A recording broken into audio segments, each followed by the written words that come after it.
अस्सलामुअलैकुम रहमतुल्लाहि व बरकातुहू। प्यारे बच्चों, उम्मीद है आप सब खैरियत से होंगे। बेटा, जैसे आप अपनी स्क्रीन पर देख सकते हैं, आज हम इंग्लिश के चैप्टर नंबर 10 को रिवाइज करेंगे थ्रू वर्कशीट। ये वर्कशीट है और जैसा कि मैंने आपको पहले भी बताया था कि आपको जितनी भी वर्कशीट दी जाएंगी वो आपको अपनी होमवर्क कॉपी में करनी है। तो ये वाली वर्कशीट भी आपको होमवर्क कॉपी में ही करनी है। आपको इसी तरीके से ऊपर इंग्लिश रिवीजन वर्कशीट चैप्टर 10 और हेडिंग जो वो डेट मेंशन करनी है। उसके बाद आपको स्टार्ट करना है, क्योंकि चैप्टर नंबर 10 आपके ऐसे 2 में आ रहा है, तो इसलिए हम इसको रिवाइज करेंगे। तो फर्स्ट पार्ट है A part, tick the correct option. नीचे कुछ सेंटेंसेस दिए गए हैं, उनके साथ ऑप्शंस भी हैं। तो सेंटेंस पढ़ के आपको जो ऑप्शन सही है उस पर टिक लगाना है। तो फर्स्ट क्वेश्चन है, what is the name of the young girl. जो यंग गर्ल है उसका क्या नाम है। ए है एलिस, बी लीजा, सी एल्पेना। तो सही ऑप्शन क्या है? सही ऑप्शन है एलिस। यंग गर्ल का नाम एलिस था, तो इसलिए एलिस पर टिक लगाएंगे। अब नेक्स्ट क्वेश्चन है question number 2, caterpillar got down of the dash. Caterpillar नीचे आ गया। कहाँ से नीचे आया था?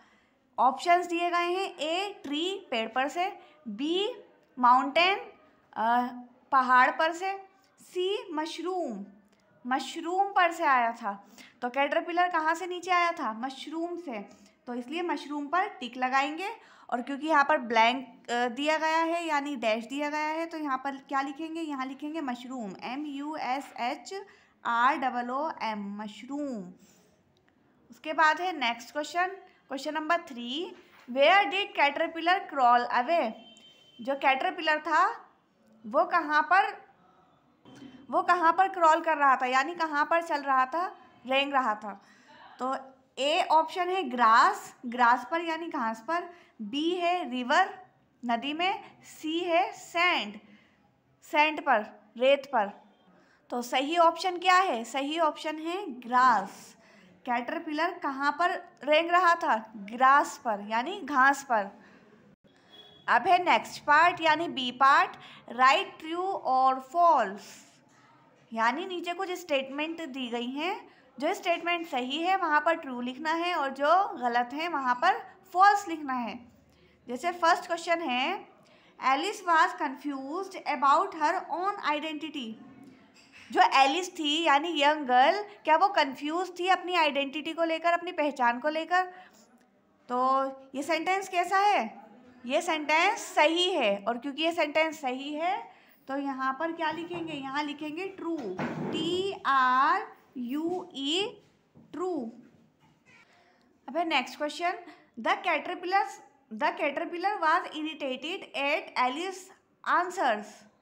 जो कैटरपिलर था जिससे एलिस बात कर रही थी, क्या वो उसके जवाब से इरिटेट हो गया था यानी परेशान हो गया था? तो ये जो स्टेटमेंट है ये कैसी स्टेटमेंट है? ये स्टेटमेंट ट्रू है।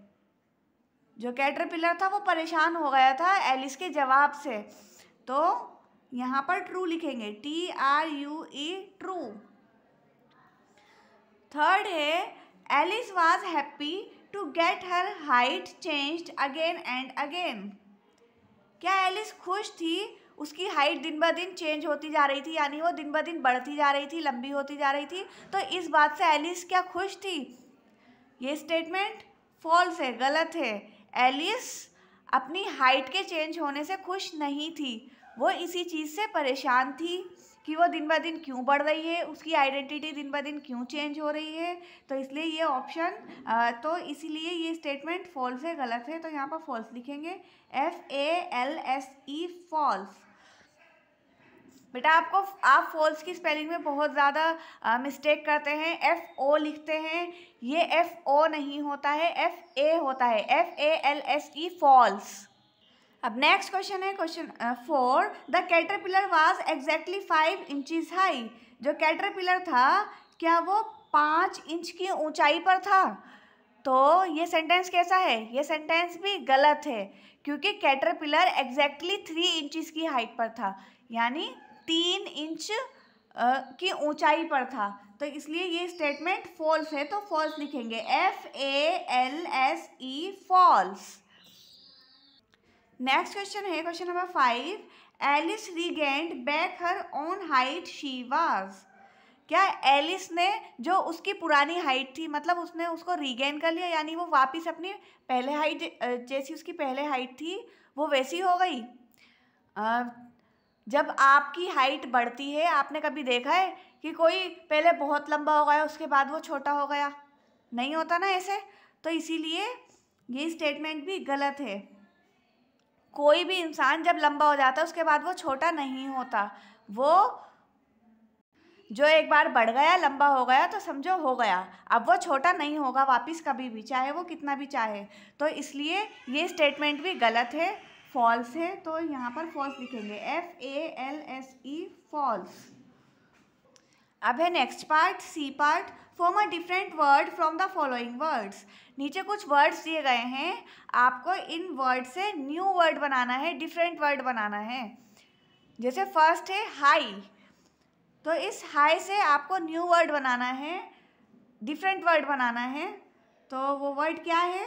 हाई से हाइट बना सकते हैं, तो HEIGHT हाइट। नेक्स्ट है सेकंड, इससे अगर डिफरेंट वर्ड बनाएंगे चाइल्ड से, तो डिफरेंट वर्ड क्या? चिल्ड्रन भी हो सकता है, चाइल्डिश भी हो सकता है, चाइल्डहुड भी हो सकता है। चाइल्ड से चाइल्ड का डिफरेंट वर्ड, तो सेकंड पे आप चाइल्ड का चाइल्डहुड भी बना सकते हैं। इसके अलावा आप चिल्ड्रन, चाइल्डिश कुछ भी लिख सकते हैं, कोई भी डिफरेंट वर्ड लिख सकते हैं। जैसे थर्ड है क्लीन, क्लीन से आप कई सारे वर्ड्स बना सकते हैं, जैसे क्लीनलीनेस, क्लीनर, क्लींजिंग, कुछ भी जो है वो आप डिफरेंट वर्ड बना सकते हैं। तो यहाँ हम क्लीन से क्लीनलीनेस बनाएंगे, CLEAN clean, LINESS cleanliness. Next है फोर्थ गर्ल, गर्ल से आपको डिफरेंट वर्ड बनाना है, तो गर्ल से डिफरेंट वर्ड क्या बना सकते हैं? कुछ भी बना सकते हैं। गर्ल्स, गर्लिश हम बनाएंगे, गर्लिश, GIRLISH गर्लिश। अब है नेक्स्ट है हैप्पी, हैप्पी से डिफरेंट वर्ड बनाएंगे, तो आप कुछ भी बना सकते हैं, हैप्पीनेस, हैप्पीली। तो लेकिन हम क्या बनाएंगे? हम बनाएंगे हैप्पीनेस, HAPPINESS हैप्पीनेस। अब नेक्स्ट सिक्स्थ है आर्क, आर्क से भी आप कोई भी डिफरेंट वर्ड बना सकते हैं, जैसे आर्करी भी बना सकते हैं, आर्किटेक्चर भी बना सकते हैं, आर्किटेक्ट भी बना सकते हैं। तो आर्क से आर्चरी भी बना सकते हैं। तो उम्मीद है आपको समझ आया होगा। चलिए नेक्स्ट वीडियो में मिलेंगे, और आपको अपना जितना भी काम है वो सारा बहुत ही अच्छी हैंडराइटिंग में करना है, स्पेलिंग का खास ख्याल रखना है, ए और ओ को बहुत ही अच्छे से लिखना है, दोनों को मिक्स मत कीजिएगा। अस्सलामु अलैकुम रहमतुल्लाहि व बरकातुहू।